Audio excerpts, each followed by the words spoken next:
Good afternoon and welcome to the Rotary Club of Tulsa. Y'all know it by now, the largest club in the largest district in the world.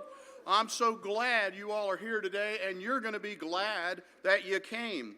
To kick things off, we've got past President Corey Nickerson, who's going to lead us in the invocation and pledge.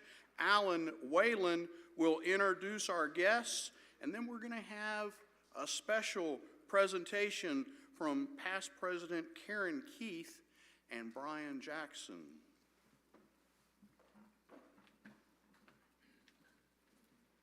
Will you bow with me? Lord, we thank you for this day, for a time to be together, friendship and fellowship, as we work toward the goal of our motto this year, Unite for Good. We're so aware that unity feels like a far-off dream sometimes, but we ask that you would help us to be unified in the things that we do, in the people that we help, in the items, the people, the organizations that we assist. Let us be unified. And Lord, let us keep in mind that our title of servant is above every other title. It's above our career title. It's above our political party or our affiliation. It's above the name that's on our church. Lord, we serve those who are in need. And on those days when we feel discouraged, we ask that you remind us of the single life that has been helped, the single child that received a polio vaccine, or the single person on the street that received a hand up.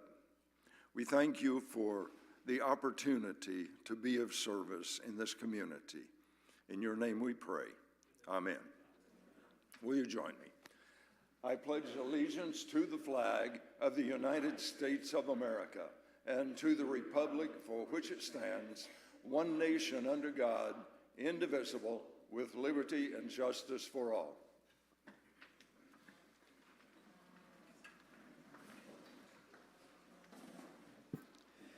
Good afternoon and welcome to the Rotary Club of Tulsa. We have a number of guests today. When I read your name, along with your Rotarian sponsor, if you would please stand and remain standing, and we'll hold our applause to the end.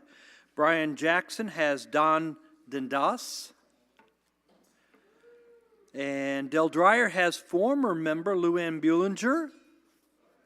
Please remain standing for everybody. Joe Moran has his son Philip Moran. Heather Lehman has Jeremy Nichols. And we have our club's Rotary Youth Exchange student from the Netherlands, Willem Overmars. Welcome to the Rotary Club of Tulsa, and we hope to see you back soon.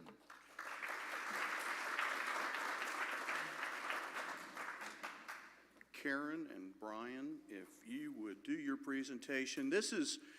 One of the things I've tried to do this year is reflect on our club and the people in this club. And this is an opportunity for us to get to know something about someone who's been a part of us for very many years. Karen and Brian. Thank you, President Carl. Well, dear fellow Rotarians and guests, past President Karen and I are so glad to have the pleasure of sharing a 67-year Rotary legacy of our friend and fellow Rotarian, Pedro. Recently, oh, very good, yes. 67 years. So recently, Pedro passed along the wise words, and I listened to them. Never take freedom for granted. Through his 60-plus years of international business experience, he created multiple businesses. Now, did you know that Pedro, I love this, Pedro brought the Williams brothers of present-day Tulsa-based Williams Company to Venezuela. Wow, I love that. Now, if you look right next to the Rotary podium, underneath the famous bell, those are two vests. They're Rotary vests. Those were created by Pedro's wife.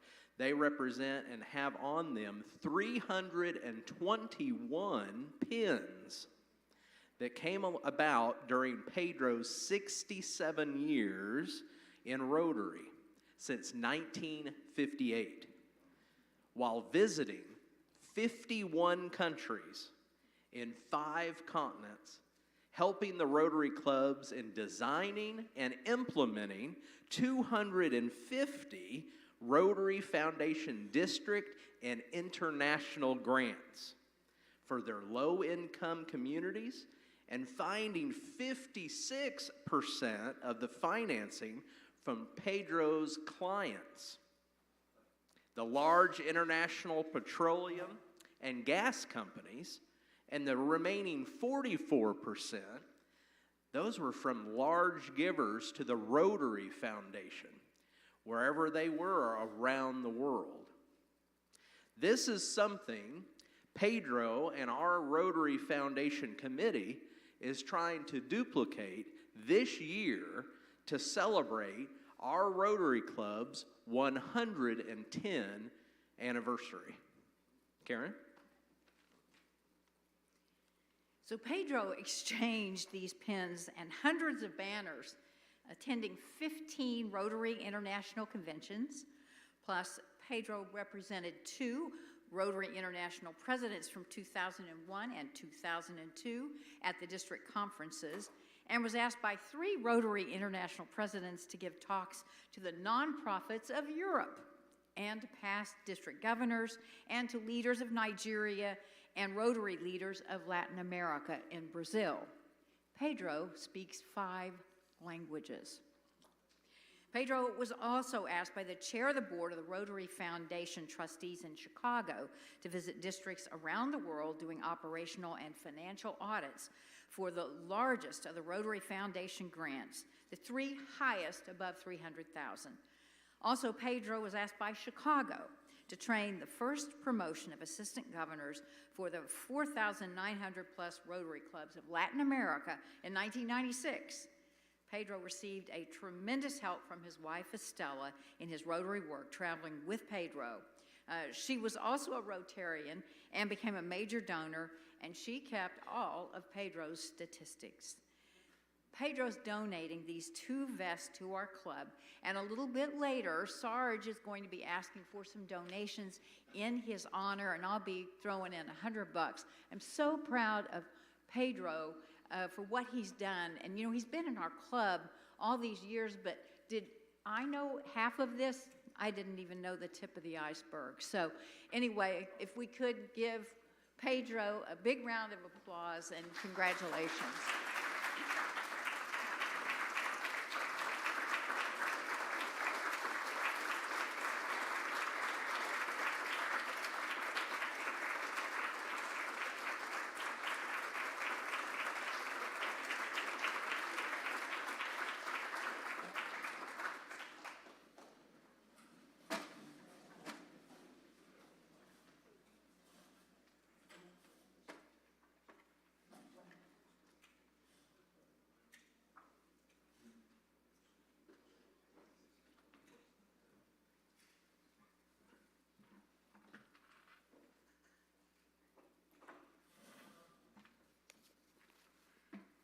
Jerry, that's just a little bit humbling to me to be in the presence of someone who's had that much impact, not only on our community, but around the world. Pedro, all we can say is thank you for those contributions. Thank you for standing for something as meaningful as Rotary. We're glad to have you in our club.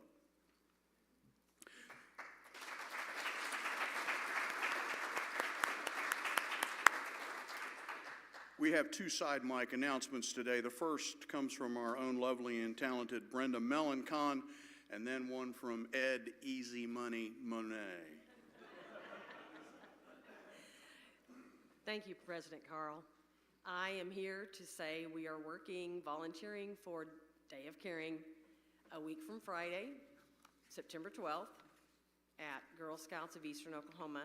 We'll be reorganizing the kitchen. I don't really know what we're going to be doing, but it'll be fun. If you have committed, would you please stand? There's several have already committed to volunteer.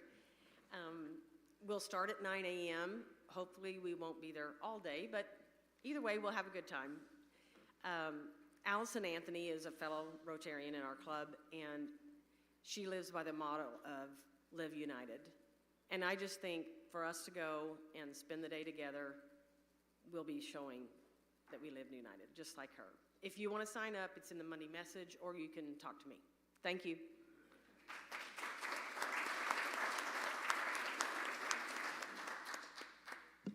67 years. That's almost half as long as Bob's been in Rotary. So,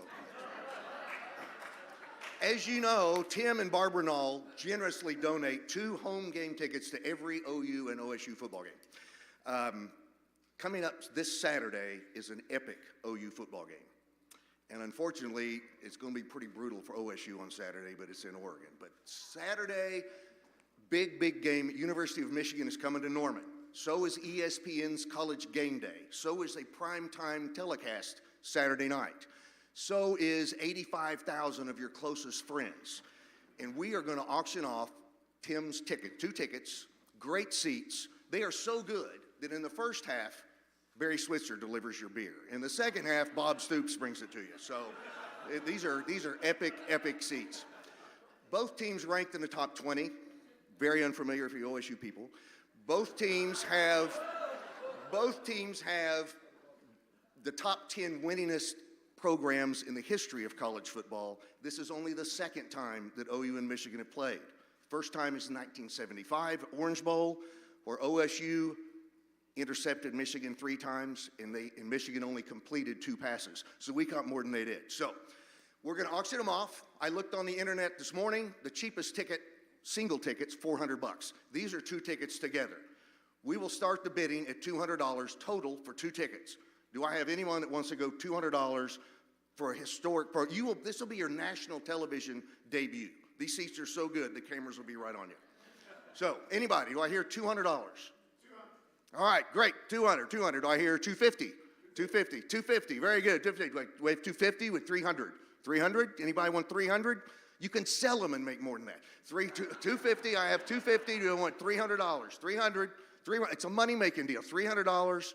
Do I hear $300 in the back? Great, so we have 300, we're gonna go 350. 350, we got 350, I have 400? 350, we already got 350, you're just a little bit quicker. We have 350, we need 400. 400, this is a 50% bargain at $400 for 2 tickets. Do I hear 400? I have 350, I have $400. All right, great. $400, do I hear 450? 450? 450, we have $400. All right, going once, going twice, sold to John. All right, very good, thank you.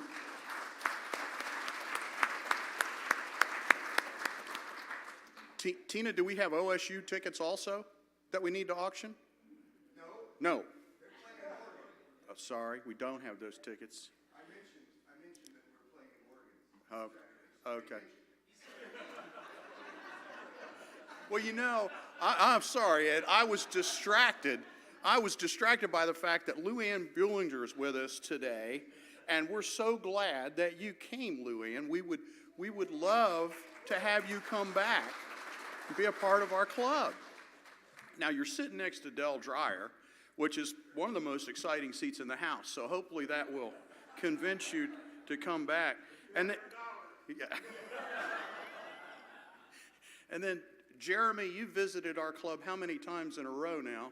Where's Jeremy? He was here. Oh, he took a call. Okay, well, I was going to tell Jeremy that he needs to join the club here. He keeps coming, but need him to join. It is time to begin the nomination process for our club. If you would like to recommend someone for the offices of president, secretary, treasurer, or trustee, please contact a member of the nominating committee by September 12th. Not too long away. The 2025-26 nominating committee members are past president, and newly appointed president of the Jenks branch of Bank First, Paul Ballman. Congratulations, Paul. David Wagner, Tiffany Egdorf, Daniel Gomez, myself, President-elect Karen McCannell, Directors at Large Kyden Creek Palm, Jerry Stamper and Joe Moore. Kyden's sitting by himself at a table. If you'd go over there and sit with him, I bet he'll nominate you for whatever position you would like. A little bit more Rotary DNA for you. In memory of Greg Conway, who passed away on August 23rd, 2025, we honor him because he devoted nearly 30 years as Executive Director and CEO of Tulsa Boys Home. His leadership was a continuation of a legacy that began more than a century ago, a legacy that this Rotary Club helped create. Tulsa leaders from the Rotary Club of Tulsa, First Presbyterian Church, and the YMCA were known as the founding fathers of the Tulsa Boys Home. They were instrumental in establishing it in 1918, and this story is a bit of a Rotary legend. In 1918, a Rotarian was walking in downtown Tulsa, and some of the pictures I've seen, I'm not sure the streets had been paved yet in 1918, but he passed a downtown alley and saw a young boy sleeping in a cardboard box. Some say that it was a piano crate, but moved with compassion, that Rotarian went to this club and got members of the club, members of First Presbyterian Church, and they raised $10,000 to purchase a home on South Boulder, creating a residence for homeless boys. Today, Tulsa Boys Home is a 158-acre campus near the Arkansas River just south of Sand Springs. Thousands of young men have found hope, a home, and healing there, supported by an on-campus school, equine therapy, and specialized programs for substance abuse and recovery. Rotary's connection to Tulsa Boys Home has remained strong through the decades. In the early years, the Amber Anns, which were the lady part of the Rotary clubs that at that time weren't allowed to be members, thank God we got over that, they sewed clothing and prepared holiday meals for the boys in that home. In 1970, our club donated a new bus to the home. In the photo from that day, there we go, there's some people there you may recognize. Mickey Emmel is standing to the left. Ed Patterson is beside him, and kneeling in front, does anybody know who that is? Jerry Dillon. Jerry Dillon. He was the executive director at the time. Jerry, thank you for all your work there. I see you speaking with men in our community that recognize you from your time there, and every one of them treats you respectfully and with gratitude, and I admire that. As we reflect on this history, we also remember Greg Conway, whose vision and compassion carried Tulsa Boys Home into a new era of service. His life's work was not only about caring for boys in need, but also about building futures filled with hope. His leadership stands as a powerful reminder of what can be accomplished when service is guided by compassion. Rotary was there at the beginning of Tulsa Boys Home, and it continues to be a part of the story today. In honoring Greg, we also honor the enduring spirit of service that unites us. May we follow the example of those who came before us, responding with action when we see a need, and always striving to make a lasting difference in the lives of others. Greg spoke to this club on several occasions, and he always carried that message of hope to us. He helped me understand the vision of Tulsa Boys Home and what it stood for and how it's an integral part of our community. Now I get the pleasure of introducing our Rotarian of the day. Dylan Mitchell grew up in Clarksville, Maryland. How far is that from Bethesda, Dylan? 30 minutes. Until he was 18, at which he attended school at the University of Florida. While at the University of Florida, Dylan served as a student manager for the women's basketball program. That's a pretty smart move, wasn't it? Which started his path here to Tulsa, where he served on the women's basketball coaching staff at the University of Tulsa. While coaching at TU, Dylan met his future wife, Ashley, thus the good planning. They had their first date less than a month before COVID shut down the NBA season. A year after that, Dylan decided he wanted a career that could keep him here in Tulsa long term. That is when Dylan chose to begin his career as a financial advisor with Guide Wealth Partners. While at TU, Dylan also earned his MBA.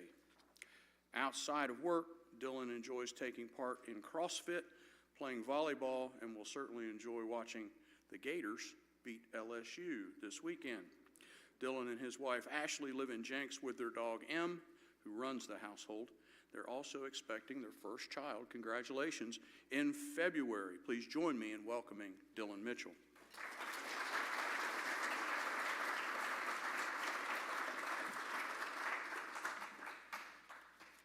All right, well, when I was asked to do this, I was so excited that I grabbed the wrong name badge out there earlier. So this was off to a little bit of a rough start today. And then I found out our speaker was not here due to some allergies, but we've thankfully been blessed with the presence of his wife, Emily, and son, Tyler, who are going to be speaking to us here today. Now, although we don't have the speaker that we showed on the email when you signed up to be here today, we do have good news in that Emily actually presented to another Rotary Club and was recommended to us. So we are in good hands here still. So without further ado, I would like to bring up Tyler and Emily Manashay.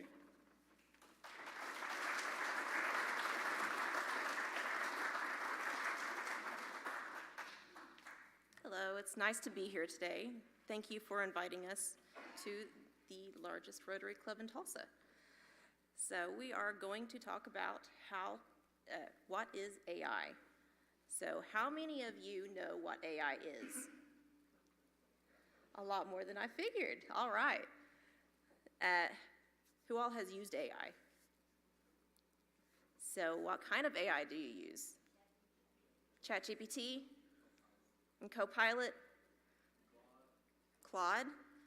We don't hardly ever hear anyone say Claude, but we use it all the time.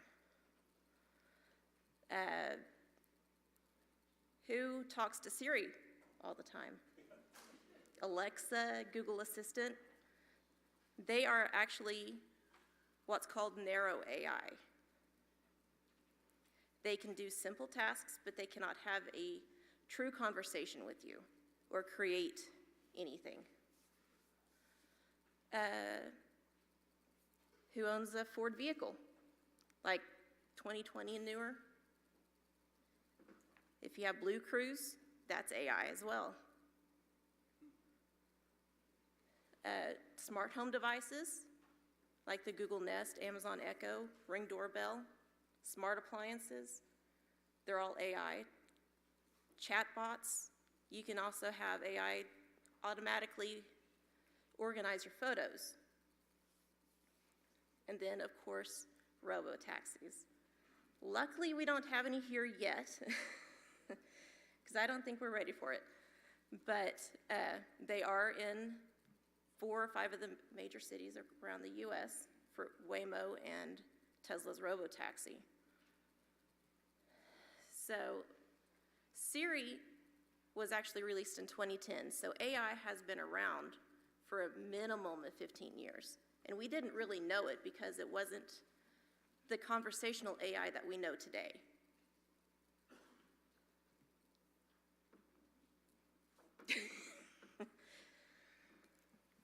So even though AI has been around for, decade and a half, through Siri specifically, it's changed a lot over many years.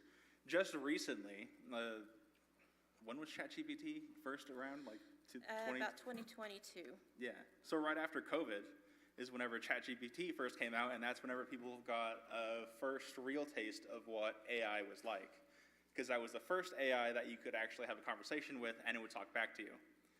But AI's been going back, 2010, because it doesn't have a brain. It doesn't really think like we do. It's an algorithm it's a computer that just takes what you see, what you give it, and it looks through it, and responds or does the task that it's asked, and then sends it back to you.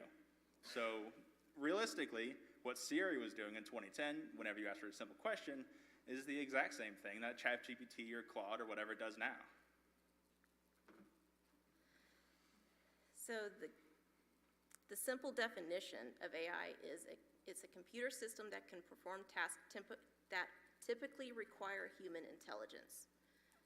So it's really just, it follows patterns and data. It can't think like a human. It doesn't have emotions. It can't take over our jobs. It can assist us greatly with our jobs to make us More efficient. more efficient. Thank you. AI can definitely not do our jobs yet, and probably never will be able to fully do our jobs. We know this because it happens with us all the time. We use ChatGPT, we use Claude, we use a bunch of different stuff in our daily lives with all of the different things that we do for work. For example, I can write, I think, over 20 blog posts in a day using AI, and I obviously have to go through and skim it, make sure that it's all proper and correct, because it is AI. However, my dad and my other brothers are a lot more working on software, so coding, and they use Claude, which is an AI created by the company called Anthropic. Claude specializes in logical thinking, which means it's amazing at coding, unless you need to do something that you really want it to do, in which case it doesn't do it. Or it'll do 75% there and throw you under the bus and delete something else that you didn't even see. So, do you all know how AI is trained? No? Okay, so do you want to take this? Generally, AI is something called a language learning model, which means it takes information that you give it and reads it, and it brings that into your training. That's why Elon Musk bought Twitter and renamed it X. That wasn't related. X has God knows how many conversations and users and all this stuff for people to take in. So Elon Musk went and bought Twitter and used that information to train his AI called Grok. So as well as the social media outlets, AIs are taught with regular books, all the websites on the internet, photo libraries, medical scans, satellite imagery, speech recordings, music tracks, podcasts. You can ask an AI, I have this song stuck in my head, but I don't know the name of it. What is this? What is the name of the song? And give it 5 words of the chorus and it'll tell you. So it's really cool use of weird stuff like that. Videos, YouTube clips, even traffic camera footage. Movies, structured data like weather records, financial transactions, user behavior logs. So they go all out whenever they're training their AIs. So each AI actually has what's called models. And you may hear about a model. So ChatGPT has, I forgot what the current one is. The newest one is GPT 5.0. There's a bunch of different AI companies. The main ones are OpenAI, who are the creators of ChatGPT. There is Anthropic, the creators of Claude. There's X, who's the creator of Grok. And then another one is Google, who created Gemini. Each of these companies train their AI models on different material.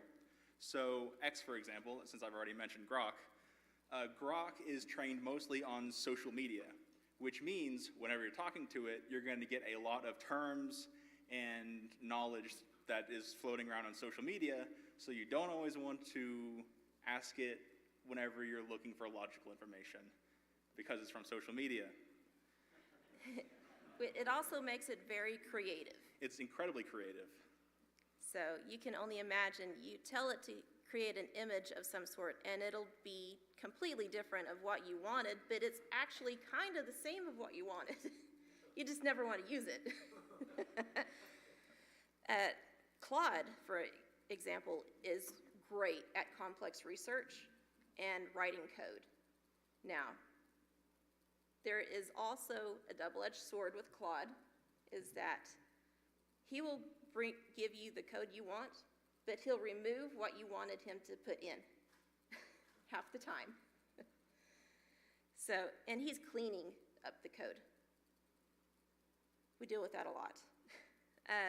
Google Gemini is the only one that I am aware of at this point. I know OpenAI has what's called Sora, but Google can create videos.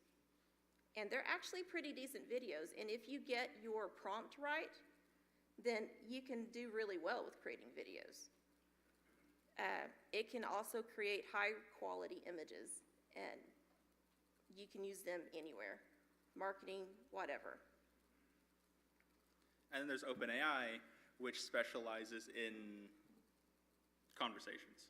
Conversations, they can do problem solving, financial reports and stuff like that, but whenever you really want to do any sort of financial forecasting, Claude is where you want to go. And she mentioned models earlier. So each of these different companies, there are different AI like ChatGPT, Claude, etc. They all have different models. So whenever you're using ChatGPT, you might see a thing that lets you switch it between GPT 5.0,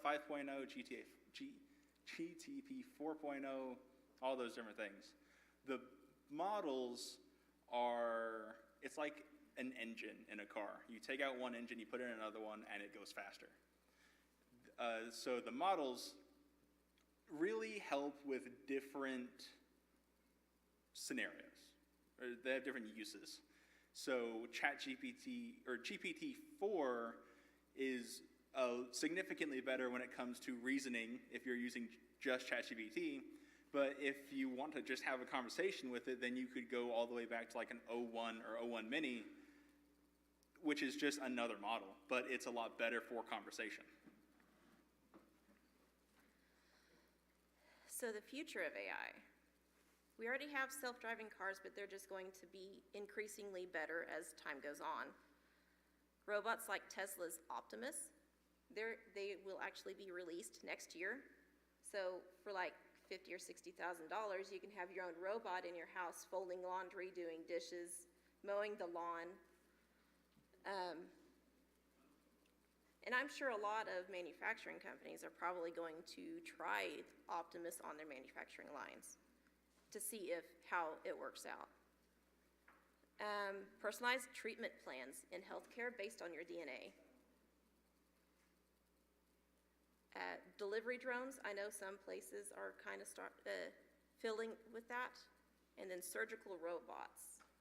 I know that we have robotic arms now, but having a completely robotic surgeon that a doctor from across the world can use to operate on you is, I don't know, it's just kind of creepy, but it's really cool at the same time.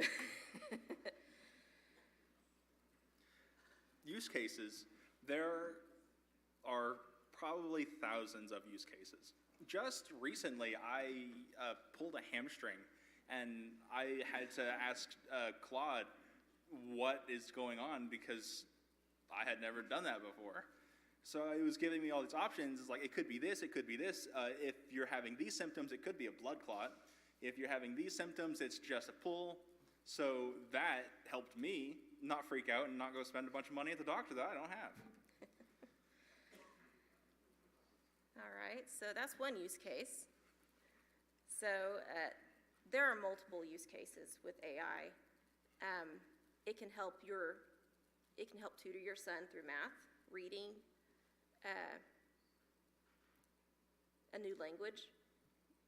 It can teach you a new language if you ask it to. It can help coordinate transportation, like a transportation route. Budget forecasting, of course, marketing, because marketing is like the easiest part of a company for some people. It can help you schedule your employees. You tell them, here's all of my employees, their names, if they're full-time, part-time, what days they need off, and it can create a schedule within 2 seconds, maybe 30, but. Nutritional matching, if you run a food bank and you have a bunch of donated food that you need to separate out into dietary needs, you just run the food in through the AI and tell it what dietary needs you're looking for, and it'll sort the food out accordingly. If you have a complicated healthcare plan, which 99% of us do, you can upload your policy and ask it questions in regards to what you're dealing with, how much something might cost you, and it'll tell you. I mean, it knows black and white, and whenever it's legal or insurance related, then it's a lot easier for it to answer truthfully. It's incredibly good at deciphering what terms of service is and privacy policy and all of these things that we don't actually read. Yes. It can also help you filter out your spam in your email. If you have, say, everyone has their typical newsletters from the companies they buy from. Well, if you don't want all of that in your inbox all the time, you can have it sorted out into its own folder, and you can go to it at will. Let's see. There's an abundance of stuff. So earlier when we were talking about AI isn't going to replace your jobs, it might replace some. Say, like, if all you do is work in spreadsheets all day, then you're probably going to get replaced by AI at some point. Because we've worked with companies before where they managed 10,000 work spreadsheets, and that's all these people did. Well, AI can come in and manage those spreadsheets, no problem. But it gives those people the opportunity to better their career and learn new skills.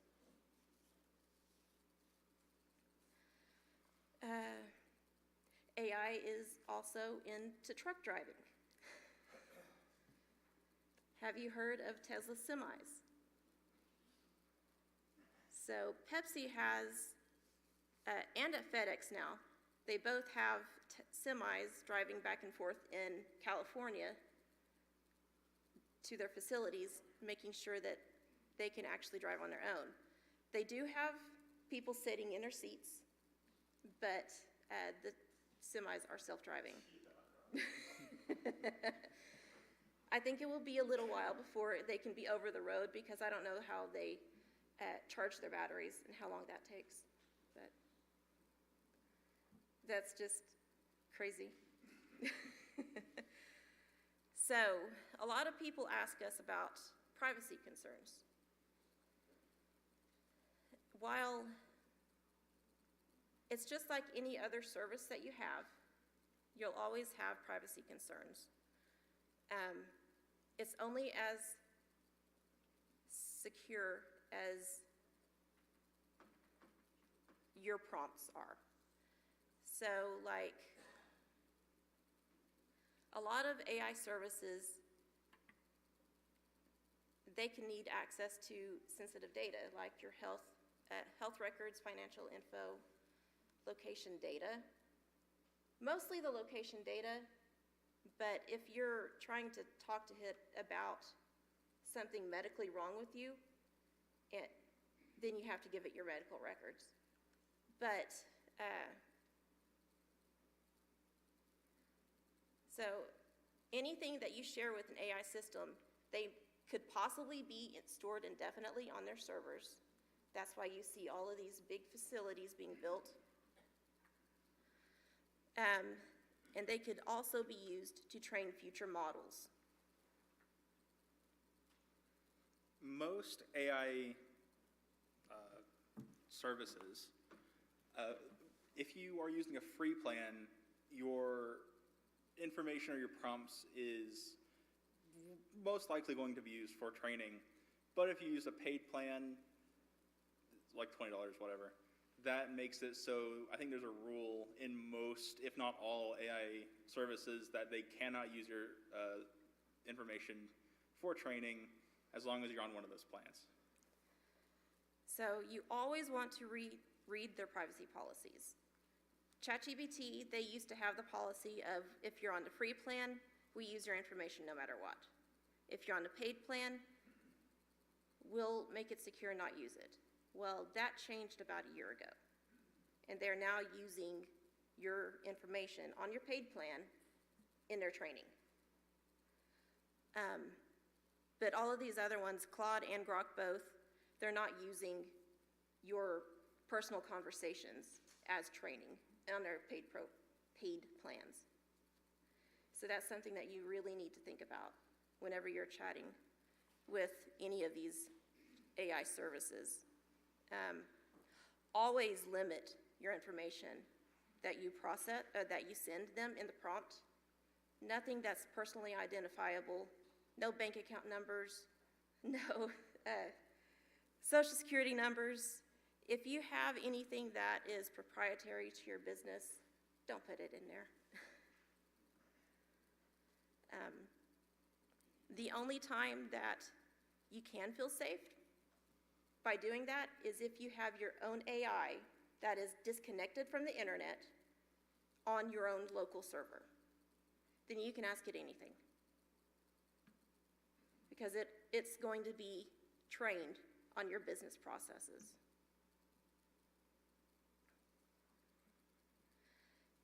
So, we have about 5 minutes left. Who all has questions? Yes? I was intrigued at the beginning, you brought up organize your photos, then I thought about the 10,000 photos I have on my iPhone. And how does that work? Am I uploading the photos and then is that becoming public information? For uploading photos and organizing them, it would be in Apple's policies at what they do with them. I know that they're starting to have their own chat or AI. It's not quite there yet, but I'm sure that they have your privacy in your account, and your personal photos wouldn't be shared online. Would you use the ChatGPT and try to upload your photos to that to organize? The AI models that they're training on, they could actually view those images, but they wouldn't be like shared out to the internet.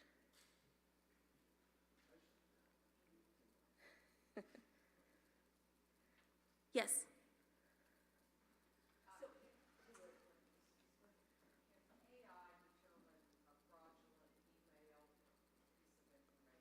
Yes. Why don't you? Go for it. Yes, it can definitely find fraudulent emails. With the way these services work, they cannot actually connect to your email. So you would have to copy the email and paste it into the prompt and say, is this fraudulent?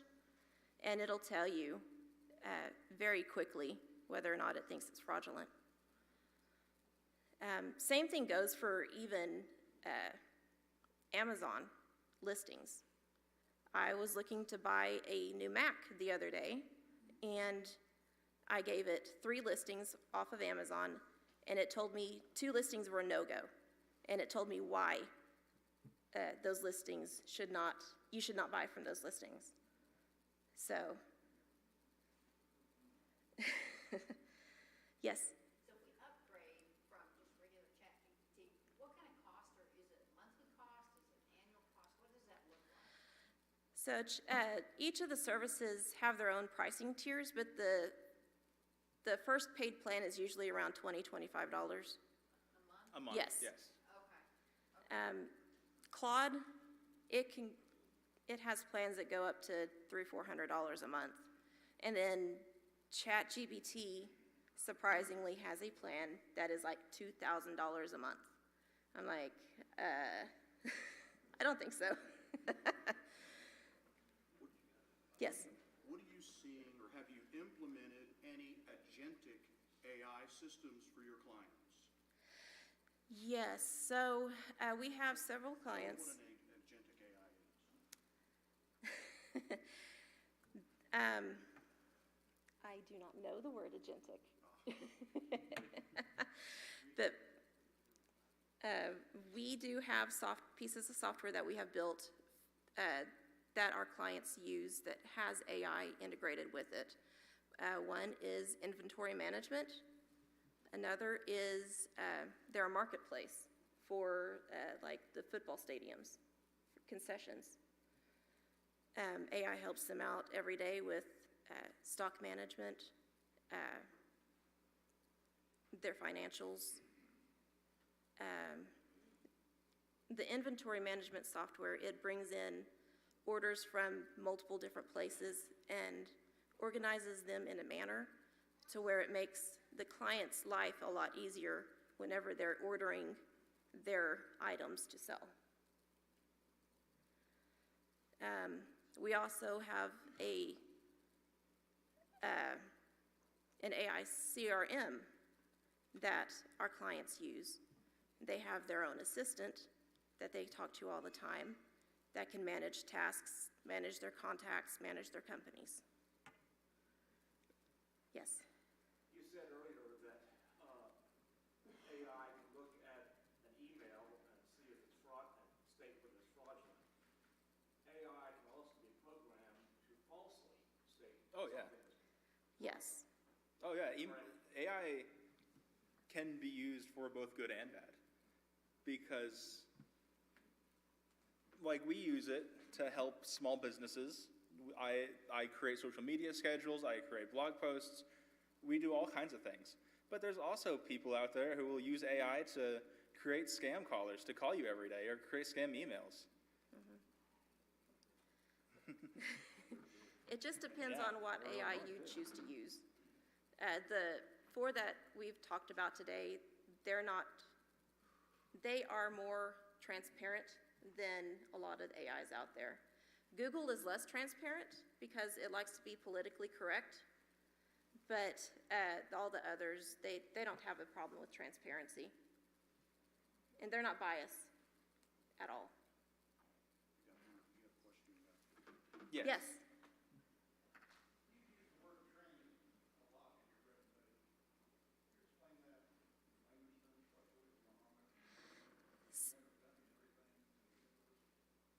So anything that you can access online or in a library, the companies behind the AI, they feed all of that information into the computer program that's the AI. And the AI, that's all it does is run through it all the time. And they actually have training cutoff dates. So ChatGPT 3, for instance, might not know about President Trump, but 4 and 5 will. Yeah. Claude, for example, is trained on academic papers. Yes. So that's the types of things that it reads, and that's why it responds better logically. And then you, as a user, can also train what you're using as well. For example, ChatGPT, you can ask it to, like, remember that whenever I'm talking to you, I want you to be more argumentative. and it'll give you a little prompt that has like, okay, I'll remember that, and you can click on it, and it'll show you like the list of things that it's remembered for you. And those will transfer over between conversations so you can have more consistent, productive conversations.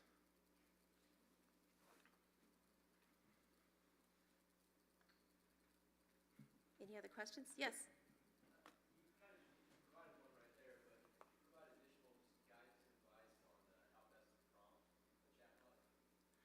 So prompts, I think my dad calls it prompt engineering.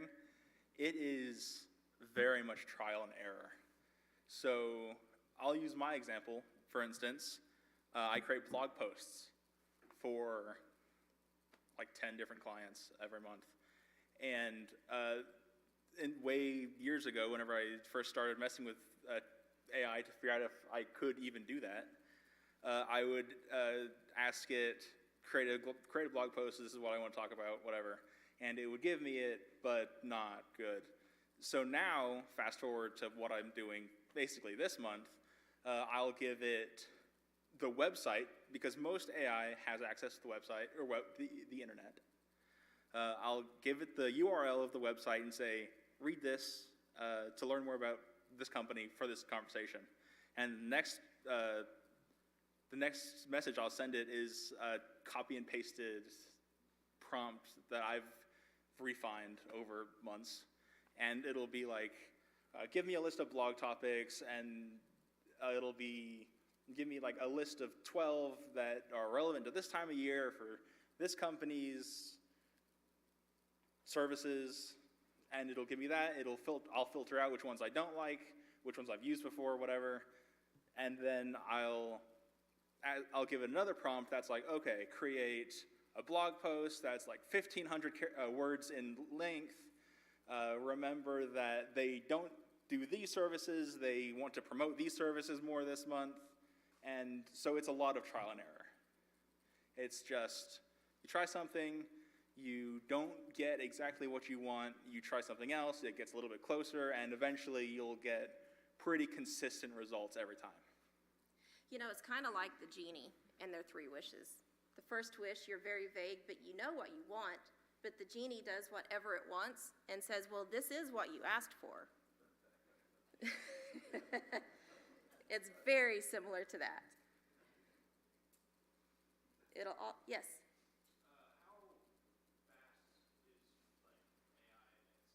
How fast is AI? How rapid is AI advancing? Very rapidly, actually. Back 3 years ago, it couldn't write more than 300 words for a blog post. And now it can write however much you want. Do what? Oh, well, we'll have flying cars.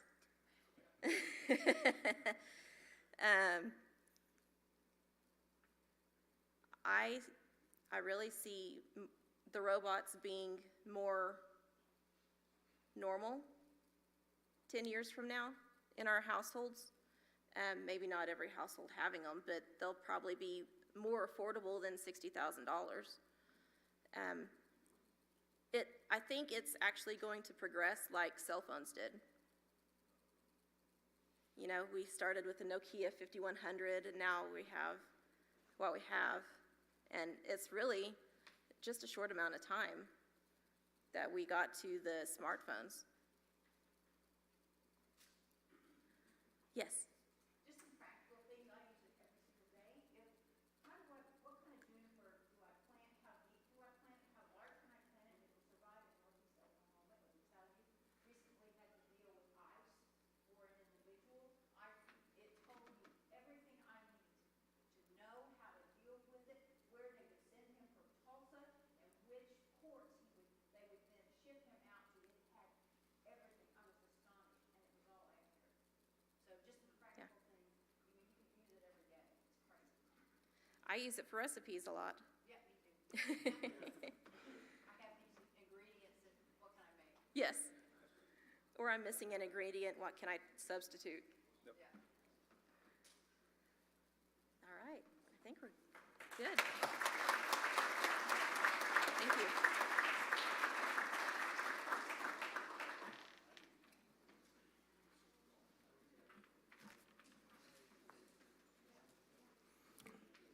So right now, we're working with large language models, all these different flavors of large language models. Sam Altman, who's the president of OpenAI, says that we will probably achieve artificial general intelligence within the next 3 years. Artificial general intelligence supposedly will operate with the same autonomy and effectiveness as the human brain. So the last question that was asked was, how rapidly is it moving? I think it's moving more rapidly than computers changed in the 80s to the present day. We're going to be looking at a very different landscape here in the next 5 years. It's an exciting time to be alive. It's also scary as the dickens, because we don't know what this is going to do and what it's going to be capable of. And as Mr. Howland pointed out, there are some bad actors out there who have the same access to ChatGPT and Gemini and Claude and all that as we do. I used ChatGPT recently in a board meeting, a Rotary board meeting. We were trying to figure out what the required vote was to amend a bylaw, and I was able to punch that in and get an answer real shortly because I was too lazy to flip through the bylaws myself. Thank you guys for being here today. We're going to give a book in your honor to Celia Clinton Elementary School, our partner in education. The title of the book, we usually have it up here, but we don't. The title of the book is aptly Robots. And so we appreciate you being here. We've got some really great programs coming up. September 10th, Michael O'Donovan, the senior regional consultant for the largest and oldest mutual fund company in the country. September 17th, you'll recall Steve Wyatt, the guy who decides how to invest George Kaiser's money. He may have some good ideas for us. September 24th is Blake Brewer. Anybody know what day September 26th is? What is it? Golden Circle Gala. Thank you very much. Sheree Gardner's been working really hard on that. Phil Nickel, when's that next Golden Circle meeting? Next Tuesday. Next Tuesday night. Is it going to be at Sheree's house? Yeah. Okay. All right. Anybody that wants to get in on that, it's going to be at Southern Hills Country Club. Thank you to our gold sponsors. I saw Tim Nall here earlier, and I think he's already reached. Oh, there he is. Tim, Ed Monet did the auction today for your OU tickets, and he did a great job. What'd you get for him, Ed? $400. So thank you very much for that contribution.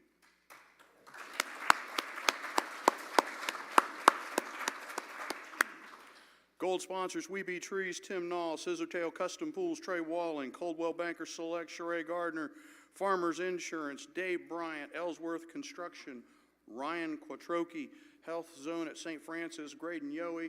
I think I saw Tommy Lynn, or Dylan, I saw a membership application for another St. Francis person come through. Do you remember that name? Me neither. Okay.